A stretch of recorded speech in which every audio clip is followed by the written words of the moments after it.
entreprise, il y a plusieurs moments où on a des besoins de capitaux. En général, les besoins de capitaux, c'est pour un projet, pour financer un projet.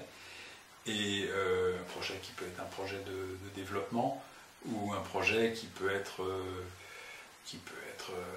développement commercial ou bien développement externe ou augmentation de personnel pour faire face à un besoin, à des commandes, et lesquelles commandes comment dirais-je, vont faire que les dépenses vont arriver avant les recettes.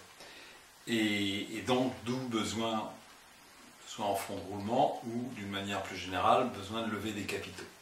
Donc, pour ça, l'audit va être indispensable. L'audit comptable, l'audit réalisé par un expert comptable va être indispensable.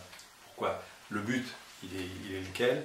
Il est, en gros, c'est de déterminer comment les coûts d'un développement vont générer des besoins, d'une part, et comment on peut imaginer que ces besoins, enfin que cette modification de l'exploitation va générer des recettes suffisantes pour couvrir le coût et le remboursement des capitaux qu'on va lever, ou la rémunération des capitaux qu'on va lever.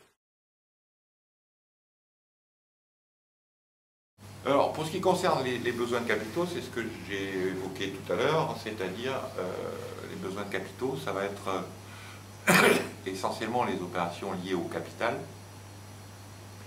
donc notamment les augmentations de capital qui seront envisagées ou proposées aux assemblées générales, donc capitaux propres pour, bien sûr, capital pour augmenter les capitaux propres, les ressources de l'entreprise, dans le cadre d'un plan de développement par exemple. Et comme je vous l'ai dit tout à l'heure, cette augmentation de capital va se traduire par l'émission d'un certain nombre d'actions nouvelles à un prix d'émission. Ce prix d'émission étant censé représenter plus ou moins la valeur réelle des actions. Alors je ne rentre pas dans la technique, puisqu'il peut y avoir un différentiel qui va être compensé par d'autres éléments juridiques. Mais en gros, c'est ça. Hein, puisque quand on réalise cette opération, la société a déjà un passé. Dans ce passé, elle a accumulé des réserves, elle a fait des bénéfices souhaités, dont une partie a été conservée dans l'entreprise. En fonction des règles générales du droit des sociétés, ce bénéfice, il n'appartient pas aux anciens actionnaires, il appartient à tous les actionnaires, quels qu'ils soient. Les anciens et ceux qui éventuellement vont devenir actionnaires au titre de l'augmentation. Donc ça veut dire qu'on va évaluer la valeur de la société dans son ensemble, diviser tout ça par le nombre d'actions en circulation, avant et après, déterminer une valeur de l'action en fonction de cette évaluation.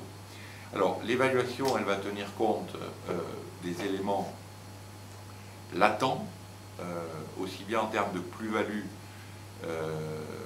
que de moins-value. En principe, les moins-values, il ne devrait pas y en avoir, puisqu'elles devraient faire l'objet de provisions comptables.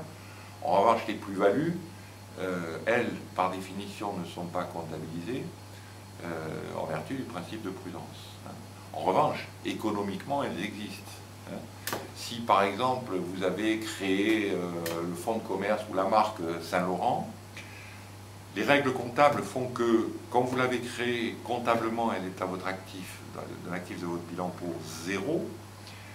Bien entendu, sans être un grand spécialiste, on peut imaginer que la marque Yves Saint Laurent, enfin, ou d'autres, ça représente une valeur marchande, une valeur économique.